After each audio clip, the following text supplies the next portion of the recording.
And now it's time for the jambalaya with the kingfish. I tell you what, Kim, last week, I don't know how you describe it. Surreal, horrible, about every emotion. What do you say? Well, when I first got the news, it was a little bit before 2 o'clock on my phone, text message. And I'm saying, gotta be kidding. So, you start searching, seeing if anybody's got any updates on it. And I'm thinking, okay, he got shot. He's okay. He's going to be okay. And then when I saw the video, all hope just drained from me. I knew then that this was monumental. I tell people, my observation was this. Number one, the people who were really moved by this, I think they sensed, just like when the woman with the issue of blood touched Jesus and he said, somebody touched me, the virtue has gone out of me. Mm-hmm. Society, God-fearing people in society felt the virtue leave. And I think that's what I think that was encouraging for us who are sinners, who are, falling short of the glory of God, yada, yada, yada. But for those who are wishing his death and celebrating it, I'm concerned about their salvation. I really am, because the Holy Spirit couldn't even prick their hearts. Mm-mm. Even atheists were, you go watch Bill Maher's podcast. He had Billy, what's his last name? Corgan from the Smashing Pumpkins. Did I pronounce it right? Okay. Thanks, Cornbread. Anyway, that's his nickname. You remember you had Kit Carson, you had Bo Snerdley. He's Cornbread. Yeah, you got to have a good second banana. Cliff's name is Pork Chop. Yeah, I heard you calling that. He ain't crazy about that one, but he's stuck with it. Yeah. So anyway, but Bill Maher, he had Billy Corgan on his podcast, and it was Wednesday last week after it had happened. And Bill just flat out said, he says, I'm drinking. And of course, he has no rules on his podcast. He'll smoke dope. He'll drink. The whole 9 yards. And he got the alcohol out and looked like vodka, I think, or gin. And he said, I'm drinking more than normal today. And he just talked about how this was a guy who had sat in his chair earlier this year, considered him a friend. He'd gotten to know him a little bit, like he says, if you're cheering this on, he said, fuck you. He was, right. I watched Bridget Fetisi last night. I don't know if you're familiar with her or not. And she did a 25-minute dumpster fire. And she was literally, and she's more of a moderate, but she was sobbing the whole time. This really, it affected a whole wide gamut, the whole range of people. Right. Not just one group. Right. Well, Charlie was not the villain that they imagined in their minds, they being the perpetrators. Yeah, he was not that villain. Charlie actually turned out to be a plumb line for Christianity and those who call themselves Christians. Mm-hmm. And, oddly enough, I had noted months back after Trump had won, I said, last year, 2024 was the year of the mirror, where everybody got a reflection of themselves, because that's what Trump's president actually represents. Mm-hmm. He shows people a mirror image of themselves that many people don't like. And Charlie Kirk was a plumb line for Christians. And I was noted months ago, I said, this is going to be the year that the ministers are going to get the mirror shined in their face. Mm-hmm. Charlie Kirk, in 31 years, actually 12 years that he started on his public journey, as it were, was able to succinctly express the gospel of Jesus Christ in a manner that 12-year-old kids could grasp it, college students, grown men and women, and people who had never heard of Charlie but was moved by his assassination after they started listening to him. He's a good guy. See, Charlie's not David Duke. No. I remember David Duke. And David was articulate on his position. Popular. Yeah, he was articulate in his positions. Now, I tell you who I think is like David Duke. That's Nick Fuentes. Because he's figured out, David Duke in the early 90s, remember when he became a state legislator and he damn near became governor? Right. He had tapped into this white resentment, okay, and some racist, but he broadened his message a little bit, trying to sound conservative. Right. And he wasn't. And he was able to ride that. He was able to create a wave and ride it, okay? Right. And then he did himself in. Well, I think Nick Fuentes is going for that same audience, using the same language, the same tactics, everything. But Charlie was not about that. No, not at all. And that's what those who encountered him, walked away impressed. The thing with Charlie, and the reason why many people are drawn to people like Charlie, is because Charlie, he had uniformity of not only his message coming out of his mouth, but how he lived. You couldn't slip a credit card between what he said out of his mouth and how he lived. His whole conversation, regardless of who he was talking to, he's directing you back to Jesus. And a lot of these ministers who gave sermons on Sunday, dropping salt on Charlie, his memory, what he stood for, yada, yada, yada. Notice just the contrast. Charlie points people towards Christ. They're pointing people towards their flesh. Oh, he's a racist. He's this. No, he was a child of God saved by grace. And he would tell you the same thing. And there's so many clips out there. I think somebody needs to compile a book of Charlie, all his video, because 12 years, he's got a lot of stuff out there. Is working on that. And everybody who listens to this stuff, if they have a modicum of the Holy Spirit in them, responds to it. Because the word of God is written on our hearts. It's whether or not we allow ourselves to respond to it. Charlie, he stroked those guitar strings of our heart. And when he expressed himself in his love for Christ, he's the one who actually, because how many times you heard your pastor do this sermon, or heard a pastor do a sermon, if mama don't believe, if daddy don't believe, my wife don't believe, I'm still going on with Jesus. He went on with Jesus. He stood on principle. As the young folks say, he stood on business. People say that he was racist. They say that his position on the Second Amendment, well, he died because of his, no. Well, it was the principle. Well, let's talk about that, because I had these clowns. I did not approve a lot of comments first on my website, Jackson Jambalaya, because first they were trying to say, oh, yeah, it was one of his own people that killed him, man. It was, right-wingers that killed him and all this kind of stuff. And then here comes all the quotes out of context, and I know what they're doing, so I don't allow it.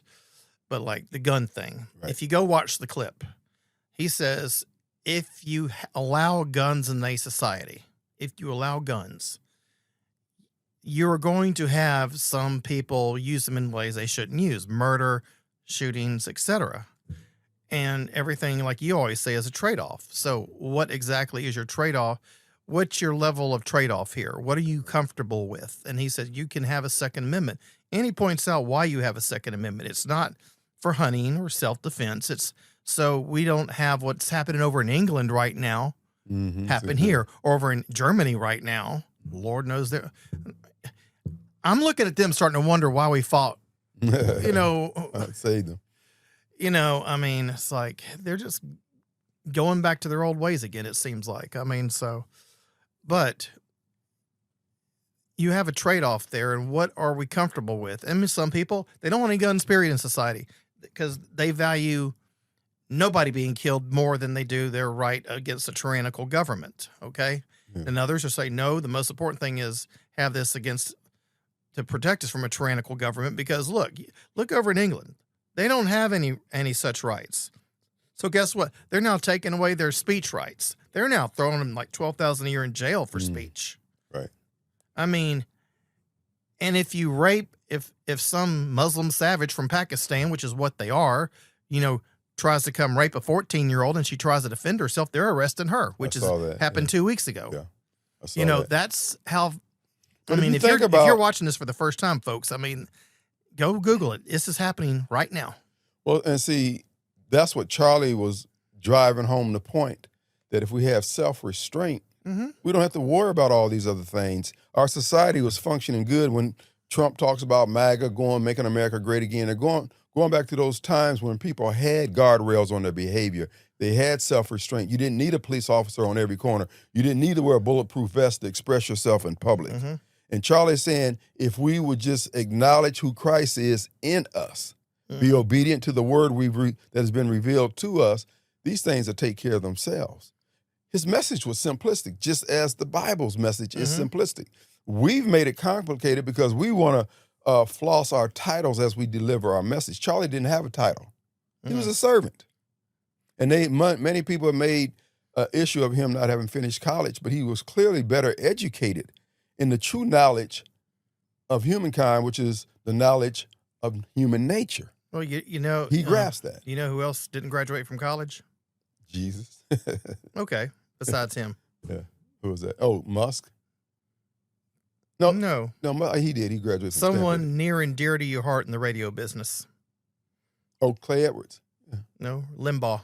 Yeah, Limbaugh too. Yeah. Rush never graduated. Right. When he started getting big, he went to William F. Buckley, as he would say it, and asked for a reading list. And so you went to the right guy for That's right. And the classic. if you were getting his newsletters over the years, as I was, I mean, that was the difference between him and Hannity and the rest of the pundits. Okay, Right. he was quoting this stuff. He was quoting The Road to Serfdom or The Conservative Mind by Kirk or this or that. I mean, you could tell he was reading this stuff. He was well read. He quoted Wealth of Nations. I mean, he was always citing this stuff. You don't ever hear that on Hannity, So just because you didn't graduate from college, I mean, look, I've seen a lot of dummies come out of college. Well, if you think about what you just said about Rush reading the classics as recommended by William Buckley, the classics, and this is where the people in the 1619 Project get it all wrong. They still refuse to acknowledge the power of God in the world. Our founding fathers distilled all the principles of the Bible and all the principles of the great thinkers down through times into these documents that are so enduring now. And this is what Charlie is trying to say. There's a benefit if we go back to these basics. And he was just trying, and he was so clear in his vision. I mean, it was obvious that he could see what he was saying so clearly. It seemed so simple to him. That's why he was able to walk so boldly and pronounce these things. Just like I'm sitting here looking at you, he was looking at the reality of the world that same way.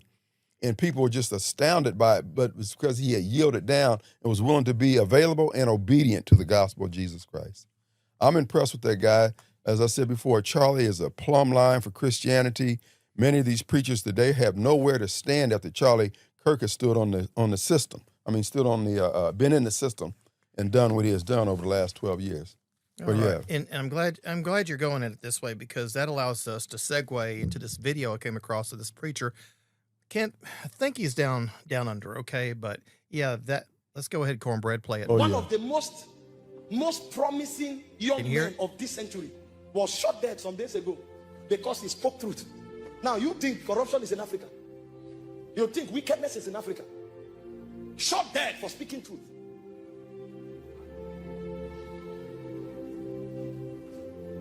This is why men must rise that submit to Jesus. And when such men rise, the way you know it is that they have a slogan: if I perish, I perish.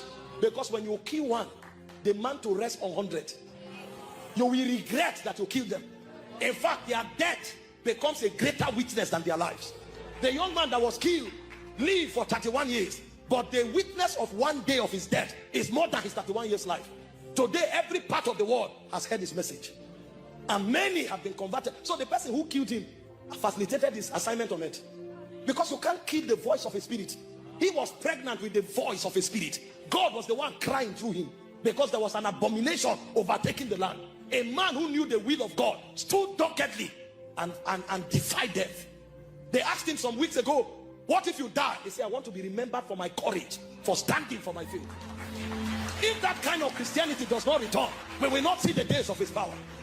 So the likes of Charlie Kirk must rise from Australia. Men who are dogged in submitting to the will of God. If I perish, I perish.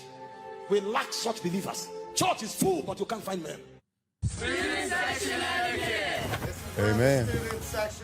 He's spot on. And this is what I'm saying. He has tapped in. See what I couldn't say any better than that guy.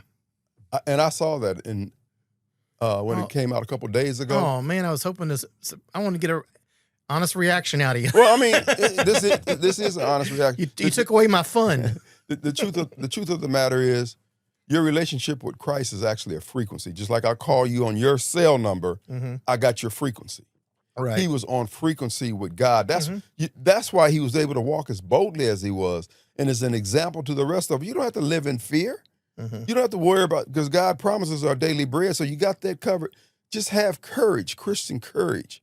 Charlie was the SEAL Team 6. He's the one who stepped to the perimeter to defend the country, to defend that which God has intended for all those who pass through the birth canal of a woman. And Charlie was so able to clearly articulate that. And as that minister just pointed out, they just made it worse. His message has gotten stronger, and his wife's talking about carrying on the mission. Brother, the high schoolers and the college students, that's what the left was dependent on. That was their what do they call it, a fire stop? That's why he drove them crazy more drove than them anybody crazy. else did. And I he's mean, only going to get better at it.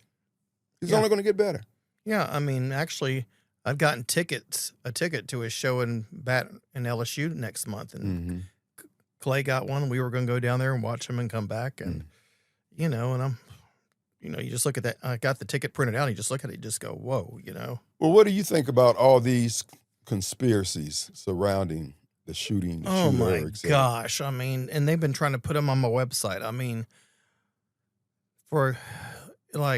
of course, I have my Jew haters. I mean, here they came with their crap about the Mossad and all that kind of crap. I mean, you know, and the Israelis killed him. You really think the Israelis are going to go out and have a damn, guy like that assassinated because he might disagree with them on maybe Gaza or be wondering when. But he wasn't the first one to hold when that. over half the world is. Right. I mean, really. I mean, I mean, I saw Candace's oh my podcast. gosh. And she raises some interesting points, but I don't be surprised if Bill Ackman sues her. Yeah. Well, I don't see like you what Charlie the concerns he had about Gaza and Israel, yada yada yada. And they're natural questions. They were natural questions that many people had.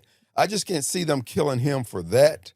But again, I'll also point out to the listeners and to the radio program, and that is this is an example of how much pressure Kash Patel, the president, all those who are fighting on our behalf, and we out here in flyover country, we claim we're standing on principles because we're concerned about the Epstein list. This man stood on principle. See, we keyboard principle standards. Yeah. But at the end of the day, this man, along with Biondi, Gabbard, Tulsi, Kristi Noem, and all of them, the forces that are arrayed against them, they're looking for any opening to take them out in any way possible. I think that we in flyover country need to give them a little bit more grace in terms of, well, they hadn't done this yet. They hadn't done, well, brother, you ain't even got. I don't really. Yeah. I think Biondi stepped in it on the Epstein stuff when she says, oh, here's your binders. And we got all. Shouldn't have done that. Personally, I think she's sloppy. Okay. I think she's sloppy. I think she. But now, she runs to the cameras a little bit too much or tries to get the headline a little bit too much. Look, we're all learning. I understand that. We have never been in a position. But I don't know if she's learning. Yeah. Now, Patel, I'll be honest. I think he's leaked a little bit too much information about this investigation over the last week. I watched the press conference Thursday. Frankly, I thought he referred to himself a little bit too much. Yeah. Just do your damn job. Do it. Guys. Hang on. And the work will speak for itself. Believe me, we'll notice. Yeah. I mean, you know what I'm saying? I don't. He needs to forget that he was a media guy, podcaster, whatever. You're now law enforcement. Yeah. I don't want you doing a play-by-play every single day of how the investigation's going. I mean, keep some information private for at least a few days. Yeah. Then tell us. Well, you got to understand. Did that make sense? It makes sense. All I'm saying is, all of us, Kim included, let's extend to Biondi and the president and his team the grace that we reserve for ourselves, because we get into new jobs and projects that we're learning on. So we have an opportunity to run the table on the forces of evil in this country. And we're getting caught up, just like Matt Walsh calling for Pam Bondi to step down because, dude, okay. She stepped in it. Okay, but what I'm saying, dude, we don't have to do everything. But now the other side of the coin. But I'm not one of these people who wants to fire you immediately because you step in it. Right. This is the age of podcast. So everybody's got an opinion. Yeah. So people don't realize podcasting is actually the CBD currency. We have taken the old message boards and put them behind a microphone. Right. Literally. And podcasting is actually just like gold is the backing of the dollar. Podcasting is going to be the backing of the CBD dollar. You don't realize that. But think about it. What do? How many hours a day do you find yourself just scrolling? Probably too many. Right. So everybody's looking I have to do it because of what I do. You know? But everybody's looking at everybody else's life. And now think about it. The big tech companies are giving you a few dollars for posting, right? Right. Everybody can make a little money off doing something. We can make money off this thing here. We can make money. We go out there and film me running around this building. Clay's doing quite well off of that. So, but the point is this here. If everybody starts getting a check from the social media companies for doing virtually nothing, which is where our AI society is taking us, and if they decide we're going to pay you in CBD currency, they got you. Yeah. But now CBD currency, again, Explain to the listeners what CBD currency is. It's the digital currency that everybody says that they're fearing that's going to come down. But if you look at the CBD situation, AI, et cetera, think of Chuck E. Cheese. What do you do at Chuck E. Cheese? Tokens. You come in the door, you take cash, Right. you buy tokens. Right. You take the tokens, play a game to get tickets. You take the tickets and hope you got enough to get a prize. The only thing backing the prize is that dollar bill you brought in there. And it's a game that if everybody continues to accept it, if they take your they take your dollars for the coins, the machine takes your coins for the tickets. The tickets take the tickets are taken from the guy who gives the prizes out. Everybody, that's a currency. That's what CBD is. That's what podcasting is. If everybody makes money off podcasting and everybody agrees this is okay, you got a new system. And that's all Trump is doing, is running the debt up under the old system, switch to the new one, leave the debt there. Mm-hmm. Folks, when I was with the phone company, DCX came out, which is multiple node setup where you got that's a node, that's a node. That's all podcasting is. It's just nodes. Do you even know what he's talking about, Daniel? No. Okay, I'm go sorry. on. All right, look. No, you don't have to explain. I'm just messing with you. No, but you're right. I mean, but that is something that came to me when I sit back looking at it, because you only be working 30-hour work weeks if you have a job after AI kicks in full time, because you're going to have all this time on your hand, but you'll have people out there. So what are you going to do with society? Well, they're making money off the internet. Mm-hmm. So, I mean, that's going to be the currency. And as you know, you're a study of the markets. If this podcast is an hour long, you pay him $200 for a podcast, you just increase the money supply in the economy by $200. Right. So every podcast that goes out is increasing the money supply because somebody's looking at it. $200 per episode. Yeah. That's what I want to remind you, but everybody can make some money off of this. So I'm not worried about CBD currency myself. But at the end of the day, we just moving to a new currency, and people worried about the $1 trillion of debt that's going to get wiped out when the new system comes in. And it's funny that you mentioned podcasts, because, folks, you want to do a podcast, you want to get into it, but you don't know exactly what to do. That's right. I'm trying to segue like Brett. I'm trying to segue like Brett Cooper does, because she will just surprise you when she does her little promotions during her. You ever seen her? We'll talk about her in a second. But anyway, so you want to do a podcast, you don't have the equipment, you don't know how to do it. I don't know how to do it. Use video editing software and all that stuff. Not a problem. Daniel here, Anderson, with his company, Alchemy Audio Productions. Did I finally get it right? Because I usually get it backwards. Absolutely not. You butchered it. Daniel Anderson at Audio Alchemy Productions. Audio Alchemy. Okay. All right. It is. All right. Audio Alchemy, right here on Old Canton Road. That's right. You notice the furniture here. You see it in the background of so many podcasts. This guy is the top cat of podcasting around here. So if you're looking to get into the game. He does the editing. He does the production. I mean, like today I emailed him some video clips, and he just works them right on in there. We got some more coming. A really good one. But he handles it all for you. Now, I don't know if he wants me to say what his prices are on the air or not.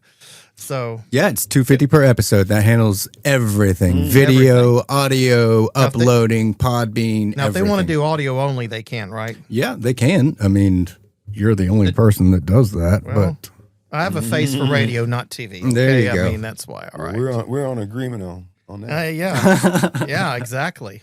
But no, and a voice for print. But getting back to the topic, and that is America changed last Wednesday. Yeah. The world changed. And this is why I say to the people who celebrated Charlie's death, you have no idea how your life is about to change. People, that mindset that you represent, people are tired of you. Well, People what I'm are getting tired really of is like Axios comes out and Salon comes out, New York Times comes out. You know, they're doing cancel culture. They're going, well, I'm sorry, but did you pricks, when that New York Times editor got fired because he allowed Tom Cotton he published one of his editorials. Basically, Tom Cotton was saying during the riots of Black Lives Matter back in 2020, we need to start using National Guard in the streets to restore order. That's right. And then the black supremacists, let's call them what they are, over at the New York Times, and I consider Nicole Hannah-Jones one too, by the way. No question. I mean, because that's what her project is about. But they raised hell, and the guy got fired. Now, did any of these pricks sit there and take up for him when he got fired? No. When this guy got canned over at NPR, remember him? I can't pronounce his last name. When he said, here's what's going on. Did they defend him? No. Right. You know, now some like Bill Maher did, but all these cats in the media right now saying it ain't fair what y'all are doing to these people. Bull friggin' shit. Yeah. What were y'all doing all this damn time? And that's what they try to get me canceled. That's right. Well, people say you guys are just payback and this is vengeance. No, we're bringing balance back, and in the course of bringing balance back, there's going to be some justice. So be it. You guys started establish this culture. Okay, so guess what? Well, from the Tea Party to the J6ers, the right has always comported themselves within the confines of what the Constitution gives us as rights to protest and petition our government. They're the ones who have criminalized, monetized, and done everything else to everybody else. And now when it comes back, because as long as they had the whip hand, they didn't care. When they complain about this being a get back or a payback, all they're really doing is using a tactic to keep us off foot. And we're saying to you, we don't even care. If that's what you think, so what? You're going to get the same butt whooping. You're going to get curb stomped the same way. So if that's what you feel while you're getting curb stomped, fine. We don't care. Well, and I think what was big about Charlie was he wasn't just, yes, he walked by his faith. A lot of these pundits walk by faith. Charlie was a real doer in that he saw the big picture. He was creating an organization like he rolled out his Get Out the Vote effort operation in 2024. And a lot of people are going, and I was doubtful. I'll admit it. Eric Erickson was very doubtful. And then he had just figured out a new way to do things. That's right. And so they did that. But he was going after to the college campuses. Why? Because the Republicans too often, like the Republican Party in Mississippi, they give away the black vote. They didn't even try to get it. I mean, the Republicans, they're young kids. They're liberal anyway. Well, Charlie said, why? Right. Let's start talking to them. Let's go after them and stuff. And a lot of these kids are coming to colleges. They're getting intimidated. They're kind of, I don't want to be out of step here. I don't want to be ostracized here. And Charlie's sitting there. How does he do it? What's funny is when you watch exchanges is how many of them just get mad. I mean, he's just, F you this and he's like, okay, sorry, feel that way. Next. Yeah. And he's never raising his voice. He's not calling them names or anything. And I mean, he was built for it. And they get, like I had a friend of mine who was married, and his wife, I tell you what, if she wanted to fight and you didn't give it to her, I mean, she would just get madder and madder. That's what these people, you know what I mean? Right. Daniel knows what I mean, right? We all know women like that. Yeah. And so these guys would just get madder and madder and madder because he would not sink to their level. Yeah, that emotional instability and immaturity came to the fore, and he was able to overcome it and not be intimidated by it or say, oh man, maybe I shouldn't do this. Because the gospel of Jesus Christ and what Christ taught, yes, he taught you to be compassionate and love your brother, but he was firm. He stood on the word. And that's all he did. And that's why all these ministers and those who would criticize Charlie, I just assume many of them have not heard what Charlie was saying. I'm seeing a lot like my friend Renee Shakespeare. I mean, she's like posting all this stuff on Facebook, and I just haven't felt like getting into it with her because what's the point? But all these quotes being taken out of context. He said black women are stupid. They can't process information. No, he was talking about Joy Reid, Sheila Jackson. Sheila Jackson Limousine Lee, as Rush used to call her. Michelle Obama. Okay, I don't think Michelle Obama's stupid. And there was someone else. I mean, but these are basically knuckleheads. I mean, yeah, Joy Reid is stupid, okay? She is. She's a dumbass. She's a dummy. And if you want to make a case, I'm sorry, but when I see her, I'm thinking, okay, Tulane, was this an affirmative action student? Because she didn't get in there on merit. There's no way. No. I mean, she's just dumb. Well, the whole... But that's what he meant, though. He was not talking about all black women. Well, here's the deal, right? And he has said that repeatedly. Yeah. Here's the deal. And this is why I say with the certainty in which I speak, the black community is not going to survive. It's collapsed. Not collapsing. It has collapsed. We're going to be like the Amorites in the Bible. We'll be spoken of no more. Our leadership, and the reason being, you can't tell black people anything. You can't tell black people, nobody can tell black people anything. Black people can't even tell black people anything. If I ask Derek Johnson, who's head of the NAACP, Derek, why is the position of the NAACP that we support public schools at all costs in any situation? Where's the memo? Where's the contract? Where's the minutes from the NAACP board meeting where we agreed to take this course? Did you discuss it with the black community? How is it in our best interest? You can't say anything to Derek. You can't say anything to Benny on anything. White people can't say anything to us. If John Horner was to say to the people of Jackson, particularly black people, everybody, let's pick up paper today. Anybody gonna do that? You can't. Anything that's good, you can't get black people to do. But wear a Jiffy Pop bag on your head, to wear slippers to the grocery store. Anything that's anti-God, anti-life, we embrace. We're not going to make it. And then black spiritual leadership is embarrassed by the fact that they got caught flat-footed with their hand in the cookie jar or making shepherd pie out of their sheep that God gave them to watch over. They don't know what to do. That's why Charlie's death is going to be a plumb line against how far off the spiritual landmarks they are. Black community is not going to make it. Now, there are going to be black people still around. The black preachers, I'm about to digress here, but back in the 60s, 50s, I mean, the black churches are where the black community met. I mean, there was a real need for it, okay? But we've kind of gotten past that. And I think they've fallen, the black preachers, we all know the ones I'm talking about here in town.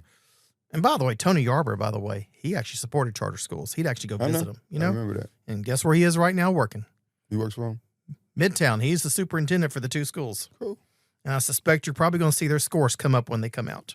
And that, I mean, Charlie Kirk, his outlet, there are people out there who can see how things can get done. You just got people who are making money off the old way. This is what I'm saying. I don't have a problem with John Horn. I have a problem with the ideals that John Horn has been a champion when he was running. Go ahead. Well, here's what I'm saying about the preachers, though, okay? Yeah. And Charles Colton wrote about this quite a bit. He said the problem with the church is it's supposed to be separate from the world.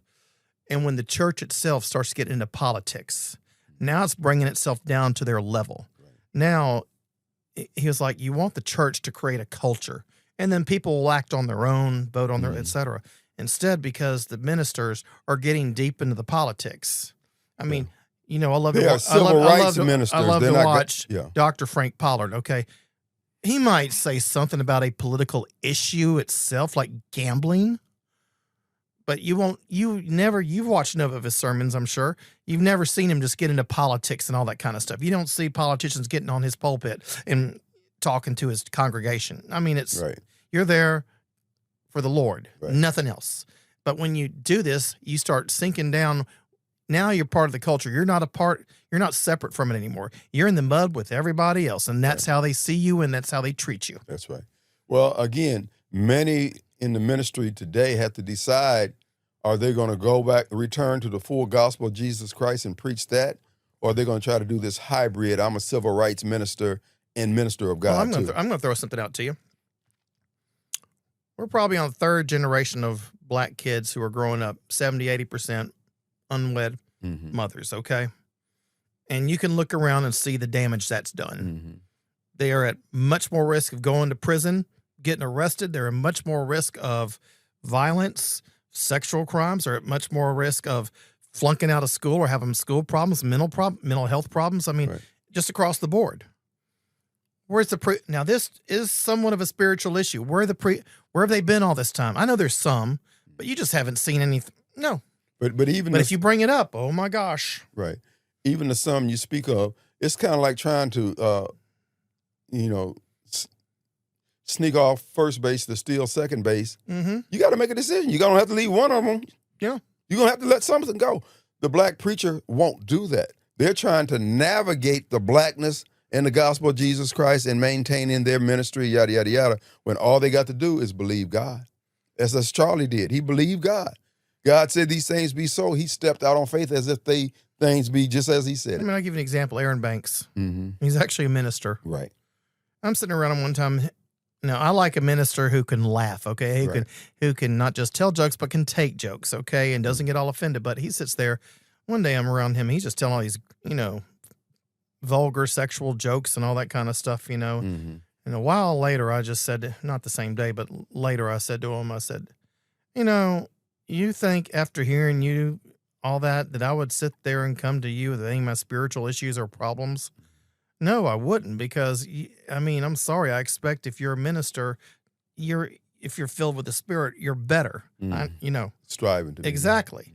That, believe me, you did more to turn away people doing that than all these protesters out here and all that kind of stuff. And I mean, Well, I think you do more damage.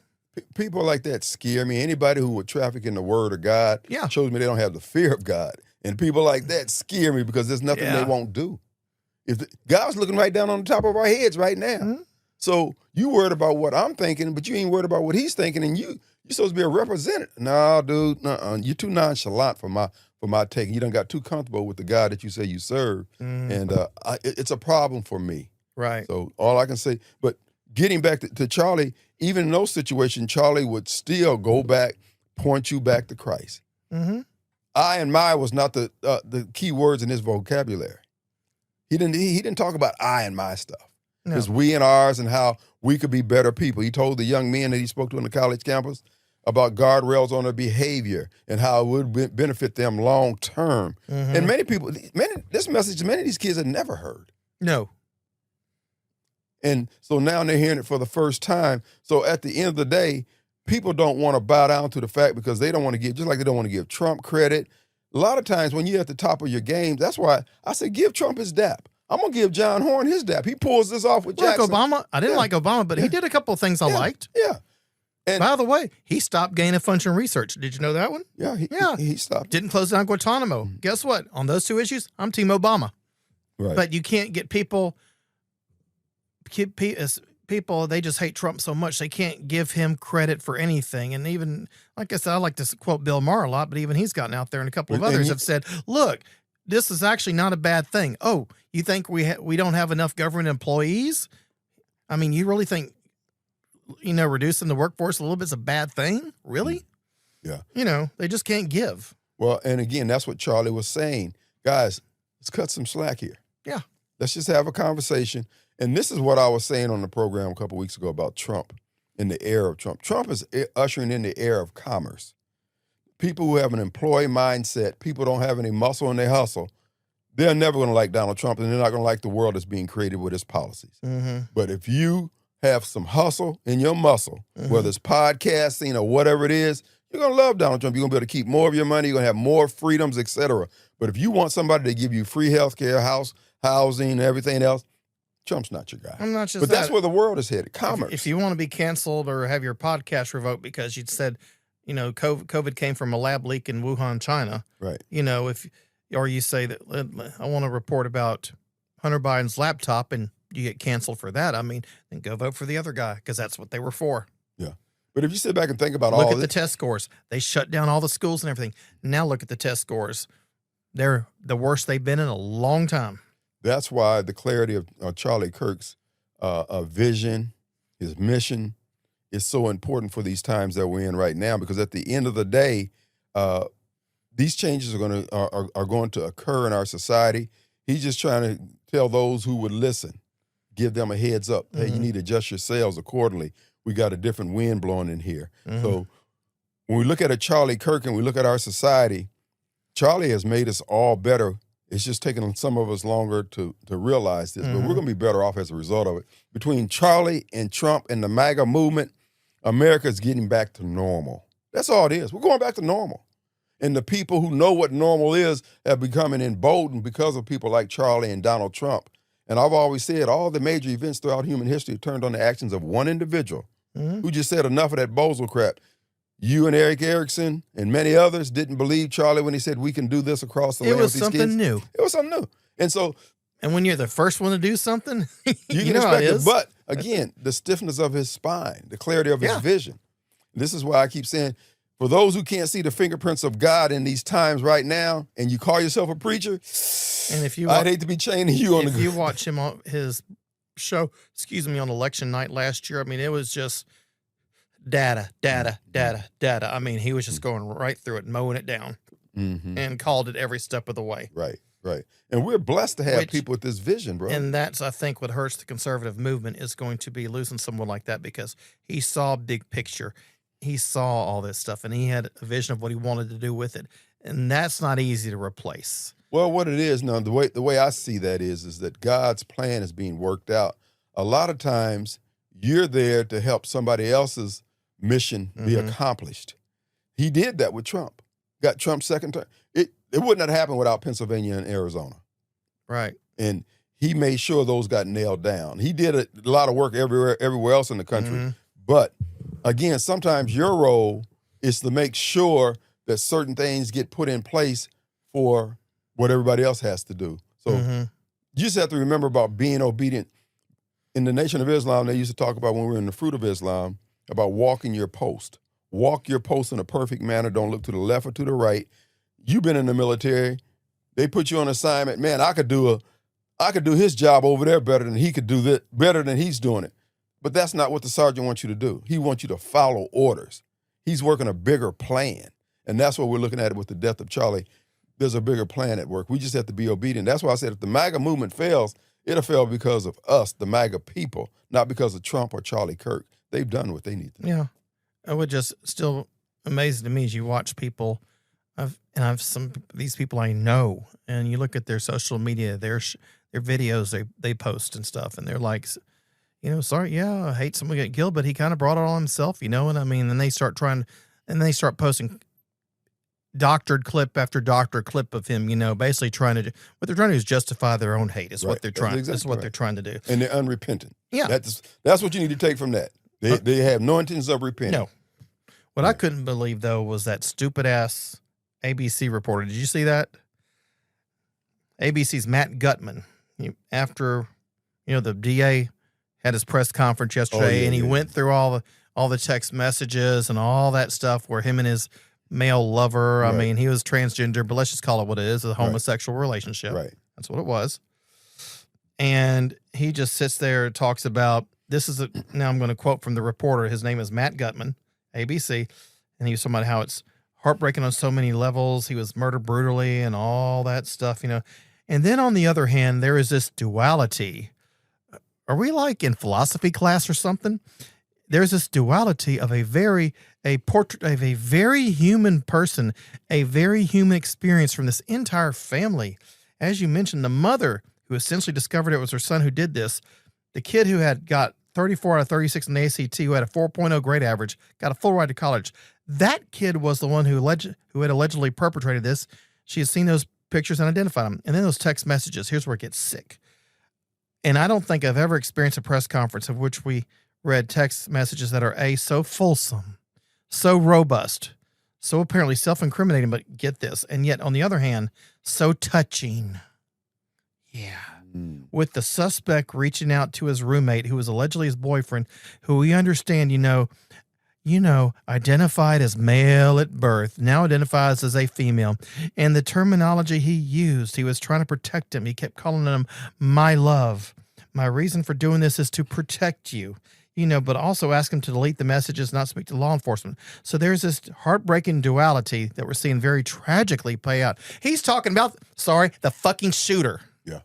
Do you think he would have written this about Timothy McVeigh? It sounds like he's his publicist. Do you think he would have written this about Timothy McVeigh? Well, hell no. Again, and this is what the writers come to rightly conclude.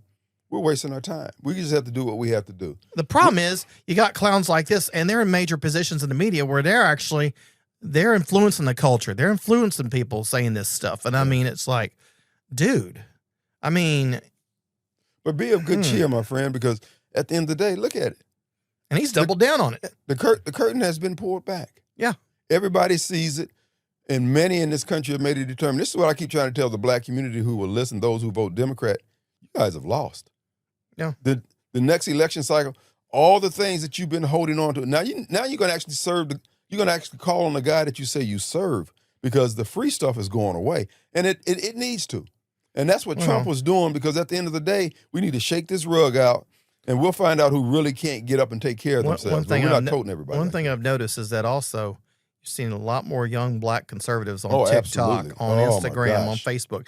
And it's YouTube. They're producing videos, and they are calling this crap out. That's right. That's right. I mean, go enter black fatigue, and on YouTube, you'll be surprised how many black podcasters are discussing black fatigue. They're kind of like, I can't repeat it on the air, but Chris Rock's old monologue from 20 years. You know the one I'm talking about. I love black folks, They're but kind I of hate, updating. They're like going, but it sounds a lot like what he was saying. It was the same sentiment. But think about it.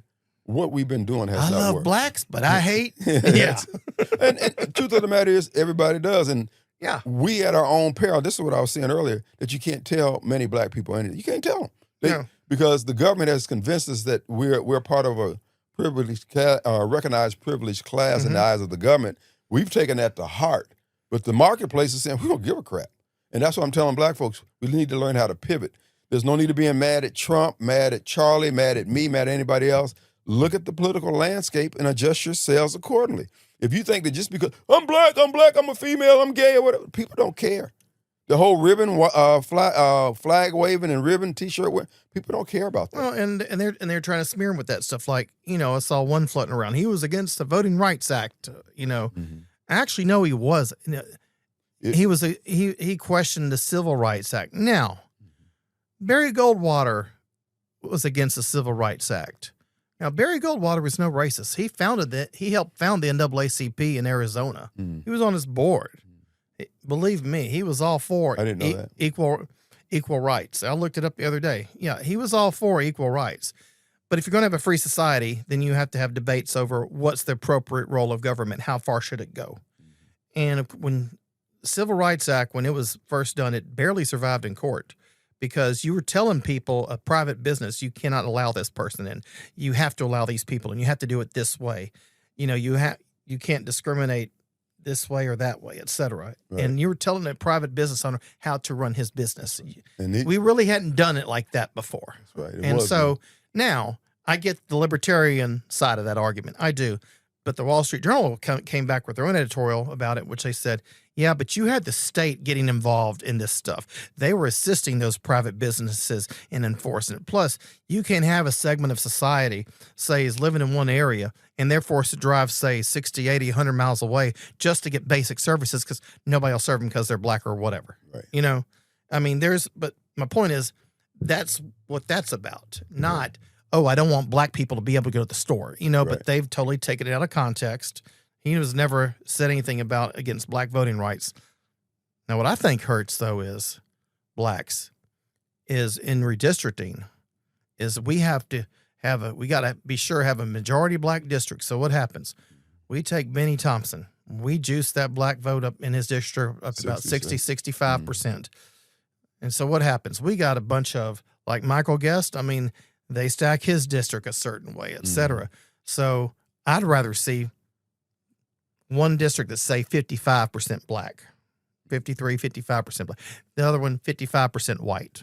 Now, why would I want to do that? Because, yes, okay, you're probably going to elect a black guy over here, white guy over here, but they're going to have to be a lot more responsive to their constituents. You just can't blow off nearly half of your electorate like that. You just can't. Right, because you get a good candidate and you got them pissed off, you can lose. That's right. But Benny doesn't have to worry about that. You see what I mean? And we end up with, and it goes on the other side. Yeah, and because of that, we end up with this super liberal representation that feels it doesn't have to. At the end of the day, Kingfish, the Voting Rights Act actually benefits white politicians, white Democrat politicians. It's not for because the white black politicians, period, because they've benefit from that because they're getting their little 70-80% districts and stuff too. But not only that, but it's a symbiotic relationship. They got a built-in vote floor for their vote. Yeah. In the legislative bodies. But the Republicans have been more than happy to go along with it because it builds supermajorities in there. We can take all the guys who might vote against Republicans. We're going to put them all in your one district, and we're going to leave them out over here. And and there have been liberal pundits that have pointed this out too. Well, I think that's going to change with this Supreme Court ruling. If they rule in favor that the 14th Amendment holds dominance over the Voting Rights Act in terms of you can't discriminate, period. Right. You can't be carving up a district so you'll have X number, so many, for that purposes. So we're looking at some changes coming down. America's going, and all I'm saying to the black community, there's really nothing to be angry about. It's just it's like if it started raining outside, you put on rain gear. Mm-hmm. Okay, the political landscape has changed. This is still the country of opportunity, but we have gotten so used to that it's got to be guaranteed that we can't even think in terms of we just gonna get out here and do it.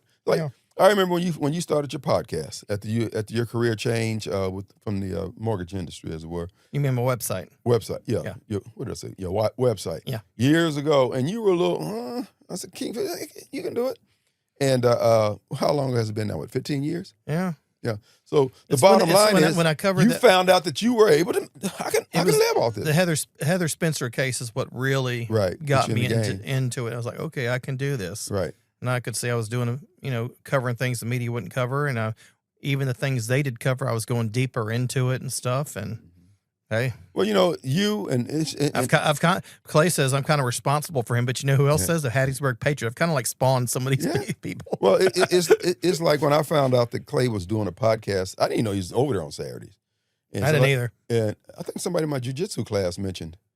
And anyway, I was talking with Matt. I told Matt, I said, this guy's got legs. Now, I'm not saying I made Clay. All I'm saying is when I met Clay when he was 22, 23, I saw the guy had a spark. Yeah. Kind of like Charlie Kirk. You're talking, you say, this guy's got something going on. And he's taken the ball and ran with it. He's established himself, but he's willing to put in the work. He's got the muscle for that hustle. He puts in a lot of work. He puts in a lot of work to be successful. And the people who say, oh, he doesn't even have, he's got a GED, but he's more literate than most people with PhDs. Well, I send him stuff on send the same stuff I send you. I got him one time last year a gift subscription to, I forget the name of it, the parent name, but basically you get a gift subscription rolled into one for Red State, Hot Air, Pajamas Media, and Town Hall. Right. And so got that for him when they had a big sale on it. So that way, I said, okay, I'm trying to improve your reading here a little bit. Now he's improving his reading, and you can hear it on the air. Yeah. And like Sean, I got him. He got the National Review gift subscription. Okay, that was more his speed. Okay, that's him. But he reads them, and he'll actually. Okay, I don't disagree, but okay, but he'll actually say he'll talk about some of that stuff on the air. He'll use it on the air. And that's the trick to it is prep. But Clay, a lot of times, he's gone big into fitness. One reason why, so he has the energy to do this. Right. That's right. And so my point is that we're all growing and evolving. We're all capable of it, and that's one of the things I give John Horton credit for. And that's one of the things I said on the campaign. You got to get people to calm down first in Jackson, so you can even get. It's like being able to feed a baby. You got to, when you burping them and they, oh, you're killing me. You're taking my food away. No, you give me a chance so you can take in more food. Well, and John is doing that, and I commend him for one of the things. And I'll say this: people aren't pissed off at each other anymore like they were under the previous bunch, except for one little group, and we all know who they suspects, are. Yeah, usual suspects. But the bottom line is, I think Charlie is ushering in an era where people are going to strive harder to be more cooperative where they can. And be more mindful of what they're saying and what they're doing. And this is what I've been contending all the time. Man, dude, and this is what I say to the black community. There's nothing wrong with us dominating in the areas of entertainment, sports, and things like that. The money's still green. The people who do the donuts, it's made a few black billionaires. Yeah, the people who do what group is that has donut shops around here? The Hmong people, not Haitians, but Asian people who got all the donut shops around here. Mm-hmm. Okay. Anyway, the point is that they just found a niche in the marketplace where our community can make a living like that. You got the Patels doing the hotels and the gas stations. There's nothing to be embarrassed. Black people just been told in the mind, we got to be everything. No, be who you are. Mm-hmm. And my thing is, I like to see white boy Bob out there doing this engineering thing, moving dirt, building crap, because that's going to increase commerce. I just got to figure out how I can participate in the commerce. Here's what Emil rather than being angry. Here's what Emil says some of that's due to. He says, you don't really have generational wealth built up yet in the black community, okay? Because you've only, civil rights acts passed in the mid-'60s, okay? So that's when the black community could, you could really start taking off. But you really don't have generational wealth built up yet. So you don't have, like the Indians, that's what they have. They can go out there, buy stores. They have all these relationships and stuff. And no, I'm not crazy about the way they run their stores, okay? I'll just get that out the way. But that's what they do. When you have generational wealth, you can do that. And you've talked about that on your show where, we have these lawyers that are African-American and they get a bunch of money, but how much do they actually go back and invest? They don't. And they don't even make it available for investment. Yeah. And they went to school with people who they could probably sew into. But if you notice something about, and along that same line what you're just saying, prior to 1968, if it wasn't for the Vernon Dahmers with the little grocery stores who had cash on hand, the bail us out, we'd still be sitting in jail. Yeah. You see what I'm saying? And they had the spirit of community. Now we got people with millions of dollars and they won't lend a dime. There is no black men reading program like there was an Irby reading program for at-risk youth. There is no black millionaires doing stuff like that. They just making more money. You know, I mean, there's a few. I like what Jay-Z does with his money, or he tries to help business, and also I'm not familiar with LeBron what does. he's doing. Yeah. LeBron does that some too. I mean, so But the there's bottom some, line but I know is- what you're saying. Yeah, but the bottom line is that the areas in which we need to take it to the next level, we can't do it. When Jasmine Crockett spoke at Tougaloo's graduation in the spring, her message was Benny's message from 30 years ago. Yeah. The white man this, the white man that. We can't do that. 30 years later, it's the same message? Yeah. Come on, bro. No, we can't. And this is what I was saying to John Horn and the Committee of 50 that was backing him. We're not doing another 40 years of this set-aside. All DEI and set-aside is for, you know what it's for? It's to cover up for the failing school districts, school systems. Because they're producing product that people can't use in any other form. They wouldn't naturally hire them. So they're going to force them to take it. So what Charlie is saying about being concerned about the qualifications is real. But all we have to do is say, we don't want this here. We can do this on our own. Well, what the DEI also does is with the contracts, protects these guys from competition, because a lot of times they might be the only ones in this town who are doing it, but there's competition in the Tri-County area.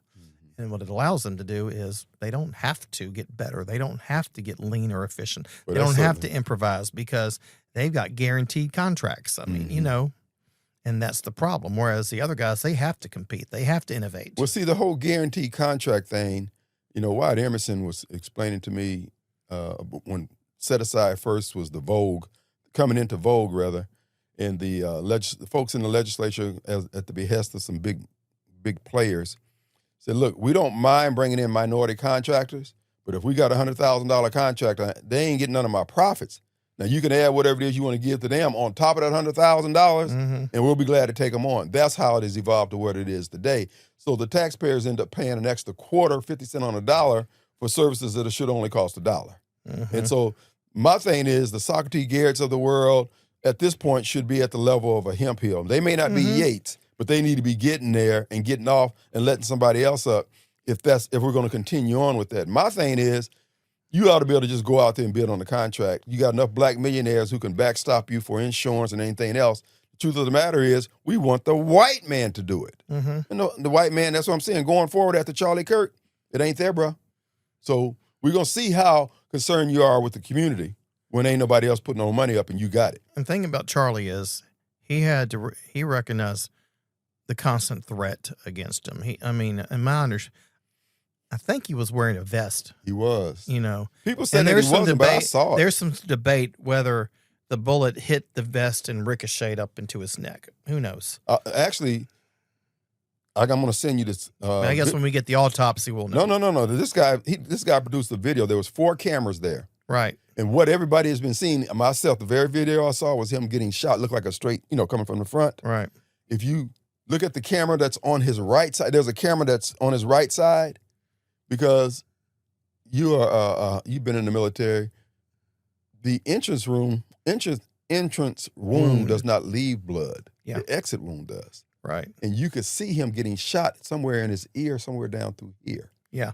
I'm going to send you the Hit clip. the carotid. Dude, this stuff, when I saw that, I said, oh, this just throws everything I believe up in there. I don't know what to believe. And he probably didn't even know he was dead when he hit the ground. Well, that's what they said. Thank goodness. He didn't even know it. When you see the first shot where you see the blood, you're thinking he may have suffered for 6 seconds or so. They said, no, it went in there. And the guy showed a chart with the entry room and exit rooms of all the different caliber bullets. He said, now, the autopsy is going to show what size bullet went in that man and what size bullet exited that man. Yeah. So he said it looks like, from what he could see, it looks like it was a smaller caliber bullet fired from his right side. And I don't know, but I don't know. They're going to do ballistics on that Mauser. They'll match up. Right. We'll get the autopsy eventually, and it'll have all that exit entry wound stuff. Eventually, this is all good. You got a Republican administration in charge over there. FBI's on. I don't see anything getting covered up or anything like that. That's my sentiment. We'll know the truth. We'll know it all eventually. Yeah, that's I don't. my sentiment. But you know what? I don't have to know it today either. Right.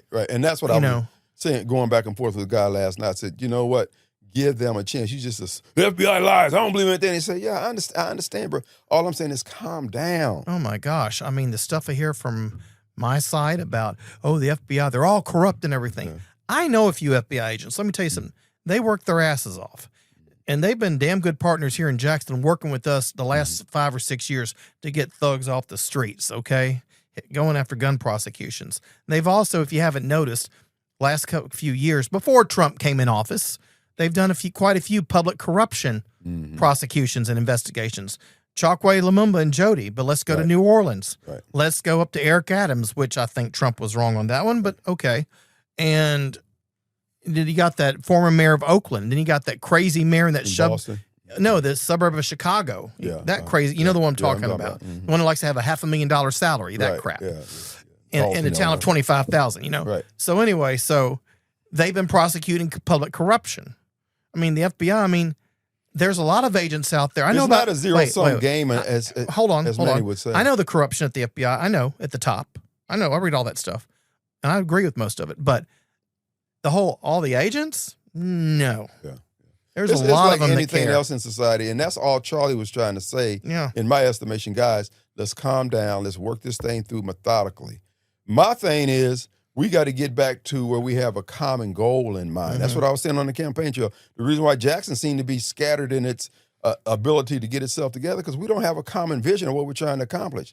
We know we want our problem solved. We want the downtown vacant property issue solved. We want our pothole solved. But how do we finance it? Why can't that be our common goal that we're working towards? Getting property values up that will sustain our the tax base that will sustain city services. But we're not interested. We want to make sure that what we say is done and what we believe is verified. Dude, you have to grow up. You got to yield. You got to check your ego at the door. You know? Yeah, you're absolutely right. And like I said, Charlie, he knew the threat he was under, the danger.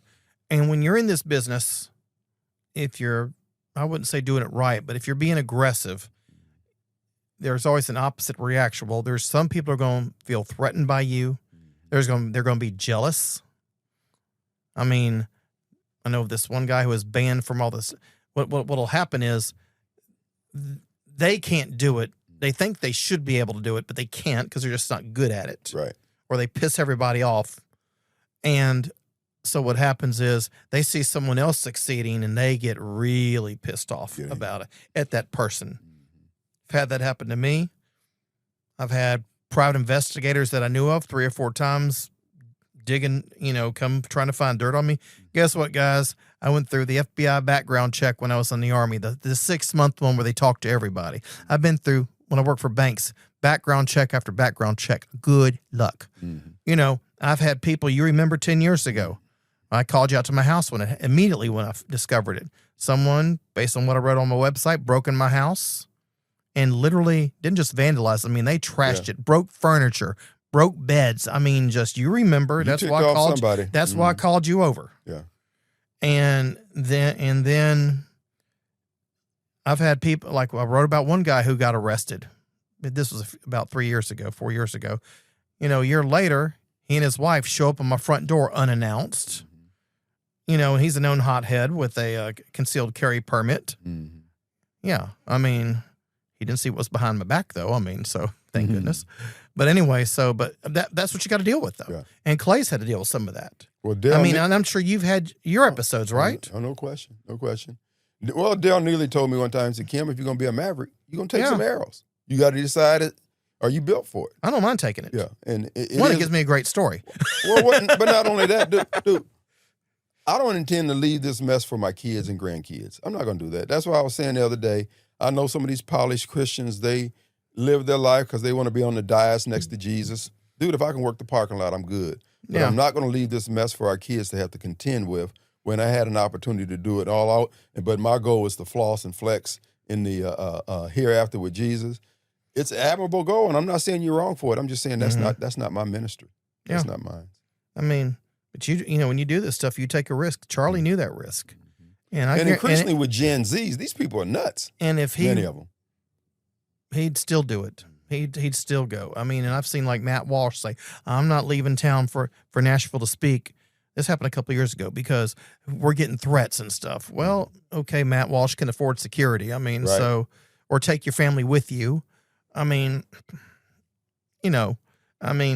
Charlie, he had those same threats. He had that same risk, and he still did it anyway.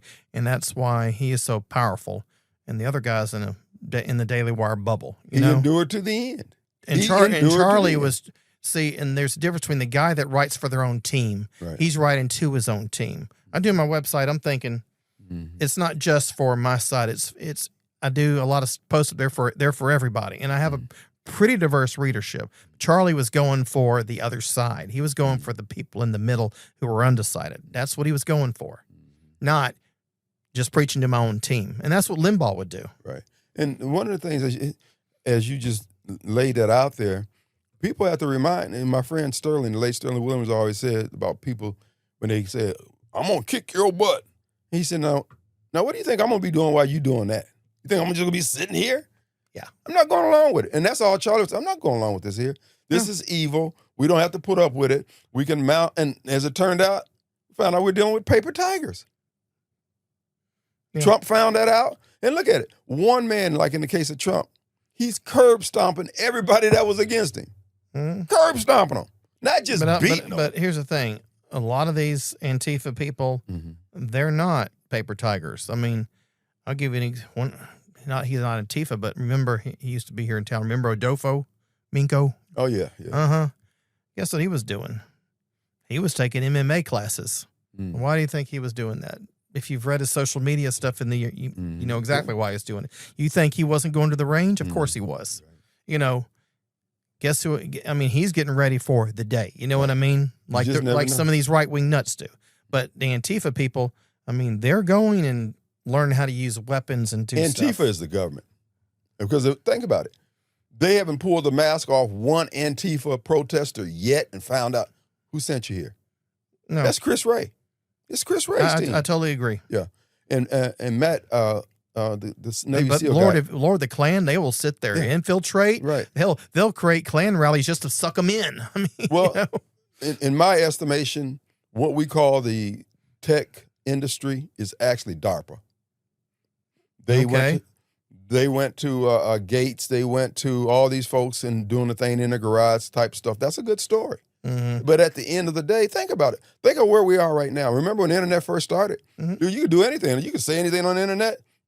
And then after it was fun. Yeah. After they got all the railings up where they were getting ready to put all the hogs in, then they put the gate up. Yeah. And that's what they're doing with Rule 230. My position is, for instance, on the whole internet thing, they need to do an eminent domain on the tech industry ability to monitor and run the internet. Because that's like me being on 55 going to Chicago, and the government says, well, you can't say these words on I-55 while you're using this road. What the hell? So why should the internet have that ability to say you can't use the word rape? And that's why Biondi was wrong yesterday. We're going after hate speech. Well, no, you really corrected it. shouldn't. Okay, Yeah. there is, by law we don't have hate speech. Well, in hate speech, because it is a loaded term that everybody's familiar with. I know what she's meaning. Yeah, but the context in which she said it, when you listen to everything, it made sense. She reiterated the fact that when you cross the line with your hate speech, where you're talking about, hey, let's do a flash mob at the North Park Mall and we're going to kick somebody. Okay, but now that's getting into conspiracy and incitement, okay? Yeah. There's laws that cover that. You don't need hate speech law for that. But I think she stepped in it yesterday doing that. And the conservative side, they came down on her pretty hard. I mean, it was pretty much unanimous. I mean, they're all people you admire, you read. They were all saying the same thing. You're off base here. In fact, what she was actually advocating was those gay activists that try to force the baker to do their cakes, do cakes for them. That's basically what she was advocating yesterday. The same thing, which was we're going to make these people have to accept. You have to print this poster. You have to print this pamphlet. And I'm sorry, the government has no business. I should have the right to say, no, I don't. I don't want to. Now, you can get all mad and everybody can just down me because, you hate Charlie Kirk and you're sick. Okay, but it's still my choice, Well, let me ask not you the this. government's. Well, what do you think about people being let go for their posts? Hey, they earned it. Yeah. I think the employer should have the right to fire. And honestly, I mean, do I want someone teaching my kids who think it's okay to kill people? No, I really don't. And let's be honest, we have been firing people for wrong opinions for quite some time now, over the last 10 years or more. It's been what the other side thought was a wrong opinion. We've been doing that for quite a while. Lord, you take up for God or you take up for the church or anything. I mean, here they come. Yeah. Yeah. You know, and I mean, they go after you big time. If you say, if you're like at a med school and you say, I think we should be accepting, you know, black students based on their scores and merit, not just by lowering the standards for them. And they've run people out for that. Right. Well, you know what I'm saying? I mean, so I'm sorry, but you're getting a dose of your own medicine. Tough luck. Right. And that's why at the end of the day, many people don't want to accept it. In the case of black Democrats and blacks in general, Charlie's actually trying to save our lives. Trump is actually trying to save our lives. The people who tell us true are saving our lives if we would but listen. But as I said before, I've seen a hard-headedness and a callousness amongst our people that I don't see how we come out of it. Well, We won't you saw it listen. after October 7th. I mean, the next day, they're all sitting here in this country, and they are marching. You know, remember, these people came over and killed like 1,200 people, raped them. And there's a lot of brutal videos of this stuff. Right. And they came over. Anyway, so they start protesting and celebrating. Yeah, they got what was coming to them, blah, blah, blah, blah, blah. It's a death cult is what it is. This is how they think. If you're evil, and if you're evil, you have no rights. Anything that happens to you, tough luck. And that's what they really think. And their attitude is kill all the damn Jews because they're colonizers, and we don't like colonizers, so blah, blah, blah, blah, blah, you know? Right. And you saw it. Look at how many people have lost their jobs here because they dared try to resist that crap. That's right. You know, I mean... Well, Hell, LeBron's little spiritual, whatever, that professor, he's sitting there, I think, at Stanford, having the Jews stand up in his class and go over to a corner. Yeah. Yeah.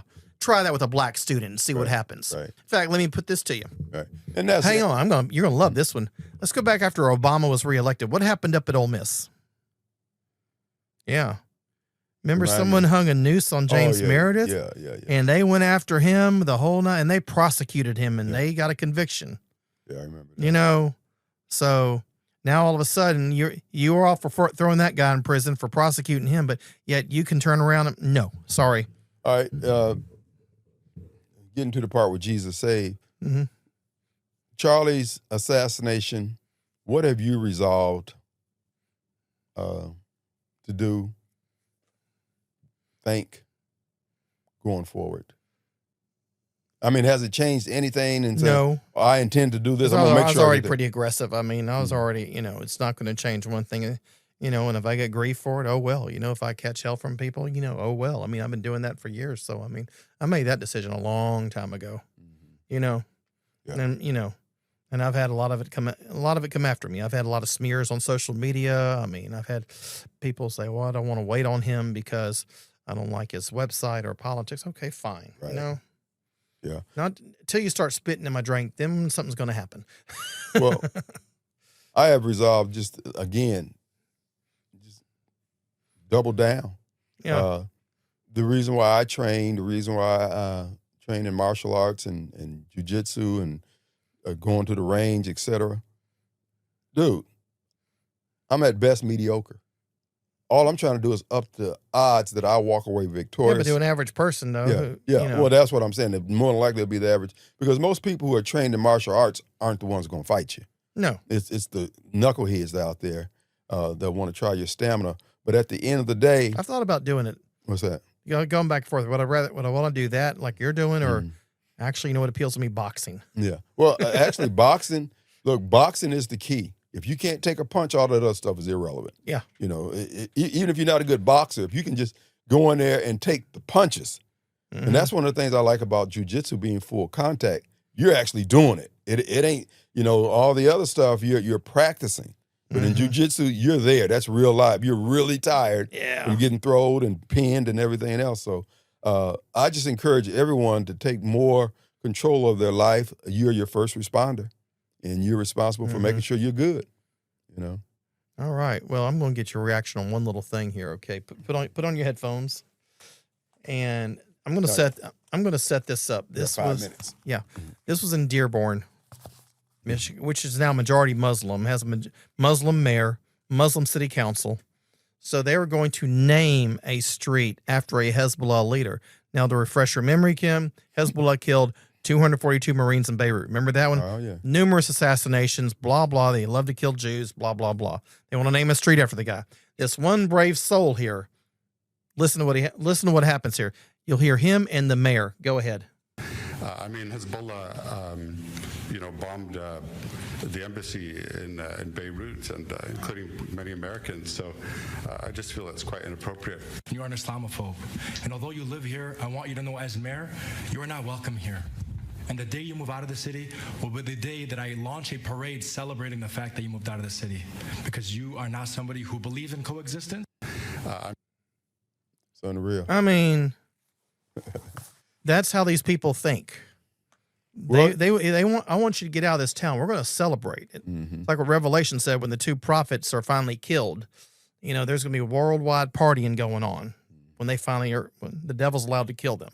Yeah. And I mean, this guy, to me, he is the devil. Yeah. Well, and see, And I mean, he is. that mayor's not interested in being magnanimous. No. They want us to be. Yeah. But they want to get in there, like Charles Evers always say, when you're in power, act like you're in power. He's acting like he's in power. He's not apologizing. No. He's standing 10 toes down on his principle. That's what Charlie Kirk was doing. Right. And they didn't like Charlie. And he's just saying, I don't think it's appropriate. You listen to him, he's just Right. speaking very evenly. I mean, soft-spoken kind of. And this guy, the Muslim guy, is sitting there going nuts on him. How dare you? Well, I'm sorry, how dare you? I mean, if I had my way, we'd be stripping you of your citizenship right now, That's right. and throwing you out of the country. Absolutely. Why? Because you support killing Marines. That's all there is to it. Absolutely. Anyway, thank you very much for coming on the podcast today. Yeah. Thanks to Daniel over here for producing it for us. You do good work, Dan. He does good work, and he's really brought the new media, made it accessible to a lot of people. I mean, who are some of your best clients right now? You, Kingfish. Kingfish is No, my no, only favorite client. Wink, You got- wink, yeah. wink. No, seriously. I mean, Squirrel TV. Yeah, we got Squirrel. We got Barbie. Barbie Bassett. We got Therese Apel with Dark Horse Press and Investigation Homicide. They are rocking and rolling right now. Oh, yeah. We got everything from A to Z. Yeah, there you go. So if you want to get your podcast done, you want to start doing podcasts, come over here, just pay the piper, and away you go. Anyway, thank you very much, Mr. Wade. I enjoyed it. You've been listening to the Jambalaya with the Kingfish. Tune in next week for a new episode.